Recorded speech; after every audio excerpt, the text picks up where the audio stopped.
This is every trap in the Evans Gambit from most to least common. The Evans Gambit arises from the Italian game. Black plays bishop c5, the guacamole piano, and white immediately gambits his b-pawn with the idea of later playing c3 and d4. This aggressive gambit boasts an impressive 54% win rate for white, and your average opponent has a combined 43.2% chance of falling into at least one of the traps in this video, so make sure to watch until the end.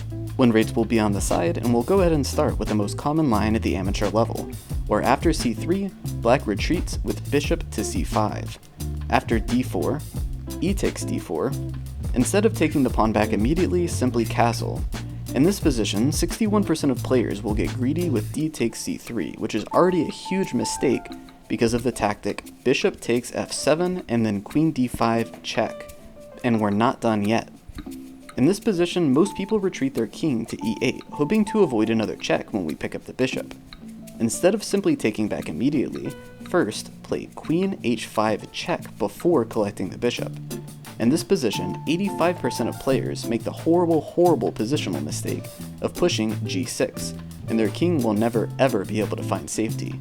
With an 80% win rate from this position, you should be able to score some easy points. Going back to the original position, on top of d takes c3, the second most common move is knight f6, played 12% of the time, and it also falls into a devastating trap.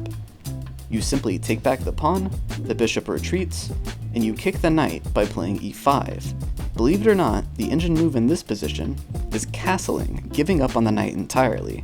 Knight g4 loses to bishop takes h7 and then knight f5, and sometimes you get this cool mate. Knight e4 loses to queen e2 and a cheeky en passant. Back to the original position, 6% of players will play knight g to e7, the fourth most common move. Simply take the pawn back, the bishop retreats, and play knight g5, targeting the f7 square. In this position, 76% of players will panic and castle, which is a blunder. It loses immediately to queen h5. This next trap in the bishop c5 line is for the more solid Evans Gambit players. This can transpose from several different move orders where you take the d-pawn back, so I'll run through the most common. After taking back the d-pawn, black often delivers a check, which should be blocked with knight b to d2. In this position, which again can transpose from this,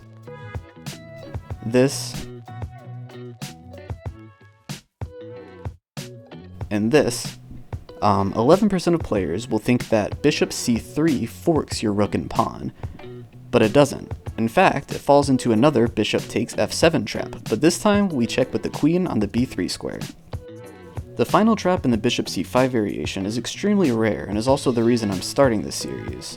Despite only appearing in a tiny fraction of 1% of games, there are multiple full-length videos and forum posts dedicated to this trap, completely wasting everyone's time. Let's waste a little more of it. The poison rook trap starts in this position, where instead of developing a piece like a good player would, you push d5, kicking the knight. Black responds with the absolutely psychotic queen f6. In this position, we take the knight and then trap the queen like this. The thing is, literally one person has ever made it to this point, so make sure to drop a comment if you're that person, and I'll send you a gift card or something. That's every trap in the bishop c5 line, and we're ready to move on to the main line of the Evans Gambit accepted, bishop a4. Do me a favor and leave a like on the video if you're finding this helpful so far. It took a while to calculate all this out and compile, and I'm a tiny channel so it really does help a lot. Starting with the beginning of the main line, similar to the other variation, we start with d4, e takes d, and then we castle. If they get greedy, once again, with d takes c3, already slightly inaccurate, we can respond with queen b3, a double attack. The most common move here, queen e7, is a mistake, and a big mistake. We start by developing our knight, and remember in this position, if black doesn't take the knight with their bishop, if they don't trade, their position is already losing, no matter what, after we spring knight d5. I'll follow the most common continuation so you can see how the tactics tend to play out. After knight f7, we played knight d5. If they take, we take back. They played knight e5, blocking the pin and planning to take your knight with check.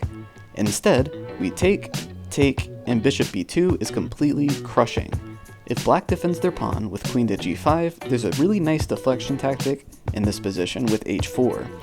Following the most common moves, queen takes, bishop takes g7, queen to g3, queen takes queen, and then we mate.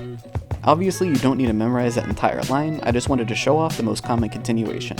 Just remember to play knight d5 if they don't take your knight, harass the queen, and it should be an easy win. Our next trap also starts in the same way, with black getting greedy for a c3 pawn, which we barely even want anyways. We again play queen b3 with a double attack, and black plays the best move this time, queen f6, not too easy to find. We push e5 attacking the queen, and in this position, 33% of players take the pawn with their knight, which loses immediately to the rook f1 pin, and then bishop g5 with an unstoppable attack.